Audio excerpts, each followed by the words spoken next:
స్కాలర్షిప్లు fee reimbursement బకాయిల విడుదలపై OU arts కళాశాల వేదికగా ఏబీవీపీ ఆధ్వర్యంలో రౌండ్ టేబుల్ సమావేశం జరిగింది. ప్రభుత్వ నిర్లక్ష్యం వల్లే కోర్టులు సైతం విద్యార్థుల నుంచే ఫీజులు వసూలు చేసుకోవచ్చని మధ్యంతర ఉత్తర్వులు ఇచ్చే పరిస్థితి వచ్చిందని నాయకులు ఆవేదన వ్యక్తం చేశారు. సుమారు 10,000 కోట్ల రూపాయల బకాయిలను విడుదల చేయకుండా 14 లక్షల మంది పేద బడుగు బలహీన వర్గాల విద్యార్థుల భవిష్యత్తుతో ప్రభుత్వం చెలగాటమాడుతుందని మండిపడ్డారు. విద్యపై పెట్టే ఖర్చును దేశాభివృద్ధికి పెట్టుబడిగా భావించాలని, ఎన్నికల హామీలను తక్షణమే అమలు చేయాలని డిమాండ్ చేశారు.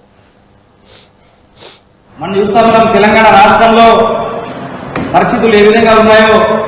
ప్రత్యేక రాష్ట్రం సాధించుకుంటే నాణ్యమైన విద్య ఉద్యోగాలు అని చెప్పేసి ఉస్మానియా కేంద్రంగా విద్యార్థులు కొట్లాడి సాధించిన తెలంగాణలో ఈరోజు అదే ఉస్మానియా యూనివర్సిటీలో పేద మధ్యతరగతి విద్యార్థులు ఫీజు రియంబర్స్మెంట్ స్కాలర్షిప్స్ రాక డబ్బులు పెడుతున్నటువంటి పరిస్థితి ఉంది. 100 ఏళ్ల యూనివర్సిటీ, ప్రభుత్వ యూనివర్సిటీ అని గొప్పలు చెప్పేటువంటి ముఖ్యమంత్రి గారు ఒకటి గుర్తుపెట్టుకోండి, ఈ ప్రభుత్వ యూనివర్సిటీలో మా సర్టిఫికేట్ మాకు రావాలంటే మేము డబ్బులు పెట్టిన పరిస్థితి, దౌర్భాగ్య పరిస్థితి ఈ యొక్క ఉస్మాన్ యూనివర్సిటీలో నెలకొంది. మాకు తినేటువంటి తిండి మెస్సు బకాయిలు, కనీసం మెస్సు బకాయిలు కూడా విడుదల చేయకపోవడము చాలా సిగ్గుచేటు. ఇదే కాంగ్రెస్ పార్టీ తమ యొక్క మేనిఫెస్టోలో పొందుపరిచింది.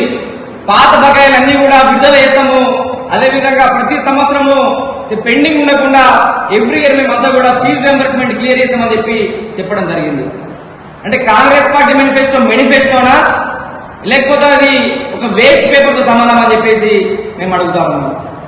రేవంత్ రెడ్డి గారు ఉస్మానియాకి వచ్చిర్రు, మీకు ఇవ్వడానికి డబ్బులు లేవు, పంచడానికి భూములు లేవు, కేవలము విద్యను మాత్రమే ఇవ్వగలుగుతామని చెప్పారు. విద్యను మాత్రమే ఇవ్వగలుగుతామని చెప్పినటువంటి ముఖ్యమంత్రి గారు దాదాపు 10,000 కోట్ల పెండింగ్ స్కాలర్షిప్ ఉంది. ఇది మీకు కనబడటం లేదా?